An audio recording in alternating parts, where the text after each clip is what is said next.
Coucou tout le monde! Anareo niany zegny andeha ambarako secret na astuce naturelle zegny ho an'olo azony aretigny constipation. Na somary direct zegny za mivolagna izy, olo reky te na somary sarosarotro zegny izy kofa mikaka, ndraikindraiky zegny mandeha firy jour, 4 jours, 5 jours zegny tsy mandeha WC.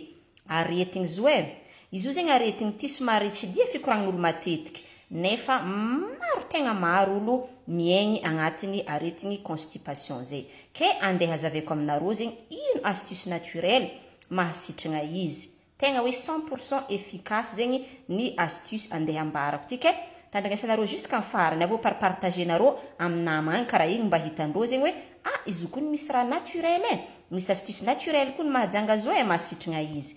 Voalohany zegny anareo mangala mamana rano.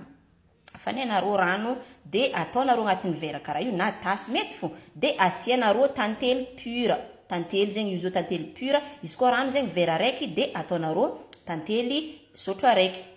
Igny zegny afangaronareo agnatiny ao de igiahinareo. Rano matimaty volagno koa tsy rano manintsy fa afanenareo kendriky rano de izy matimaty igny amizay zegny amarignanareo tantely sotro araiky.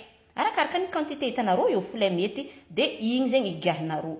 Fa tegna mahasitragna aretigny constipation. Na anao le raiky sarotro be zegny anao ndraikindraiky misy olo asa hoe 3 jours, 4 jours zegny izy, 5 jours, misy une semaine tsy mikaka mihitsy, tsy mandeha WC. De igny zegny no astuce naturelle ataonareo fa tegna mahasitragna izy.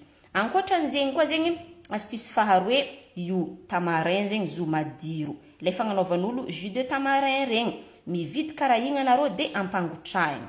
Ampandivezinareo zegny izy de rano igny amizay zegny igiahigna avio. Pandivezinareo elaela asa ataonareo 15 minutes à 30 minutes de izy avio amizay tavagnanareo tsara, tsy mila asiagna siramamy. De igny zegny ataonareo rano figiahigna. Asa hoe vera araiky na vera roe karaha igny zegny igiahinareo isanandra. Fa tegna traitement mahasitragna tanteraka ny aretigny constipation na koa hoe misy problème amin'ny resaka mikaka sensisa igny recte zegny fivolagnanay izy baka avaratra agny.